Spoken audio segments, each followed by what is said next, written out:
जीतं जीतं ते जितयज्ञभावन् त्रयीतनु स्वां परिधुन्वते नमः। यत्रो मगर्तेषु नीलिरूररध्वः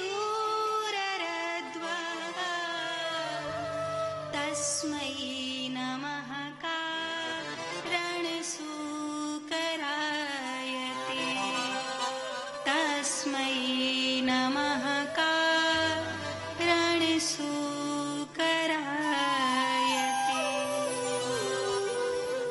तस्मै नमः कारणसूकरायते।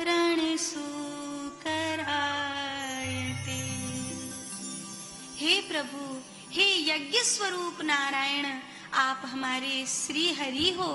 हम आपके स्वरूप को जान गए, पहचान गए।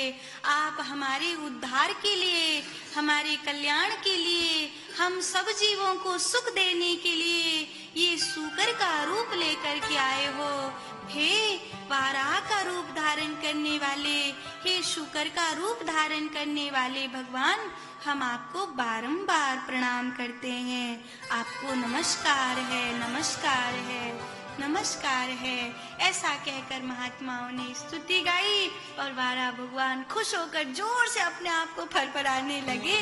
तो उनके जो रोमकूप हैं वो कुसा के समान कठोर हैं और उनके रोमकूपों से चारों तरफ वो जो जल का छिड़काव हुआ उससे पूरा ब्रह्मांड पवित्र हो गया।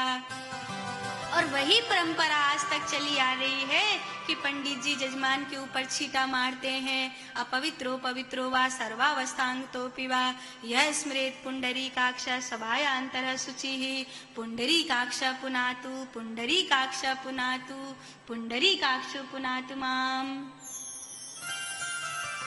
यजमान फूल चढ़ाने से भगवान को पवित्र हो न हो, पर जो पंडित जी उसके ऊपर छींटा मार देते हैं, ब्राह्मण के हाथ से पड़े हुए उस जल से उसकी ऊर्जा अवश्य पवित्र होती है। मंदिर में घंटा क्यों बजाते हैं? वो घंटे की ध्वनि कुछ ऐसी होती है कि जब हम घंटा बजाते हैं तो उसकी जो अच्छा वाला घंटा होता है उसकी पहचान क्या होती है? घंट बजने के बाद बहुत देर तक रह जाती है ना, तो वो जो गूंज है, जिस घंटे में गूंज रह जाती है वो गरुड़ के पंख के समान मानी जाती है। इसलिए लोग बड़ा बड़ा घंटा मंदिर के गेट पे लटकाते ताकि उसको बजाकर कोई अंदर जाए और उस घंट की जो गूंज है, उसकी जो पॉजिटिव एनर्जी है वो मंदिर में घुसने वाले के माथे पर गिरे। ये एक लॉजिक है, ये एक विज्ञान है बहुत बड़ा। जब भगवान की पूजा करवाते हैं तो पंडित जी कहते कोई चमड़े की वस्तु अपने पास मत रखना। कई बार तो लोग बेल्ट पहन के भी और पर्स भी उनके चमड़े का होता है और फिर पूजा कर आते हैं। बाकी बहुत सारे मंदिरों में ऐसा नियम है कि आप चमड़े आदि की बेल्ट पहने हो या कोई भी चमड़े की चीज आप रखे हो तो आपसे वो पहले अलग हटवा दी जाती है, फिर आपके हाथ पांव धुआकर आपको पवित्र करवाया जाता है, तत्पश्चात आपसे पूजा करवाई जाती है।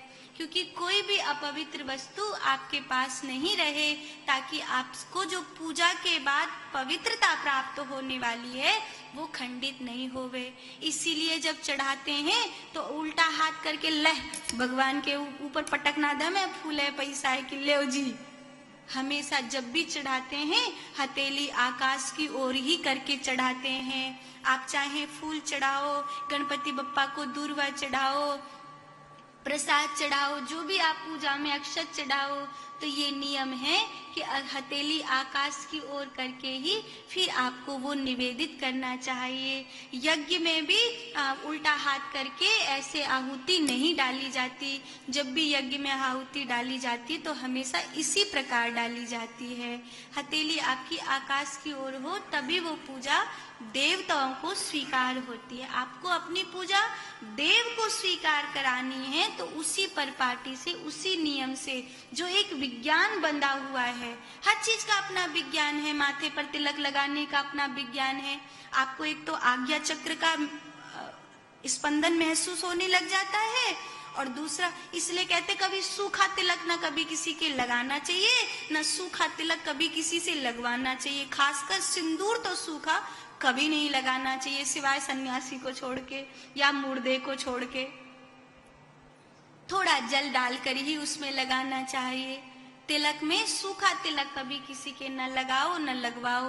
तिलक में पहले थोड़ा पानी डालो, तत्पश्चात तिलक को लगाओ और लगवाओ। ये एक विज्ञान है, ये एक नियमावली है, उसी पर पाटी से चलना होता है।